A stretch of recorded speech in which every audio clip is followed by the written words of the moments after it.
আসসালামু আলাইকুম প্রিয় ফ্যামিলি, কেমন আছো সবাই? নিশ্চয়ই আল্লাহর রহমতে ভালো আছো। আমিও ভালো আছি তোমাদের দোয়ায়, আল্লাহর রহমতে।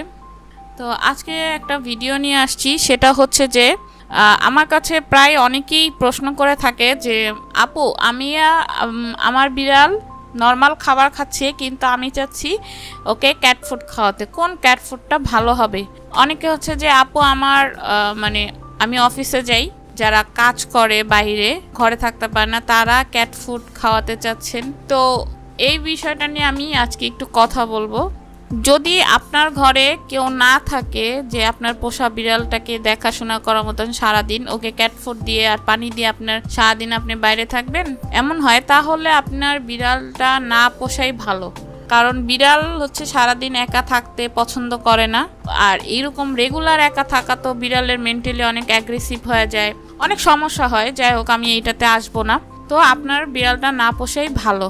আর যারা চাচ্ছেন যে বিড়ালের কাছে থেকেও বিড়ালের হ্যাবিট চেঞ্জ করার জন্য, যে ওর খাবার দিতে অনেক ঝামেলা হয়, তাই ক্যাট ফুড ঝামেলা নাই, আমি ক্যাট ফুড দিতে চাচ্ছি, এরকম হলে প্লিজ এটা করবেন না।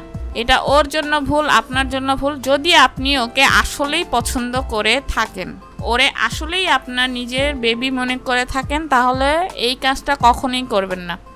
আপনি যদি বিড়ালকে খাবার না দিতে পারেন, তাহলে ওকে অ্যাডপশনে দিয়ে দেন, ভালো একটা ফ্যামিলি দেখে, ভালো একটা জায়গা দেখে, কোনো সমস্যা নেই।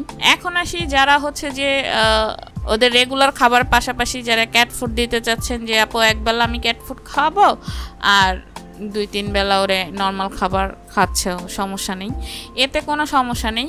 বাট এখানেও একটা আমার কথা আছে যে যখন আপনারা ক্যাট ফুড বাছাই করতে যাবেন, অবশ্যই একটা ভালো ক্যাট ফুড ওর জন্য বাছাই করবেন।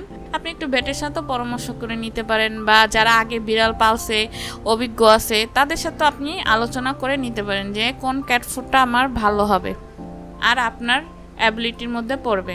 তো আশা করি বুঝতে পারছেন। তো ভালো থাকবেন সবাই।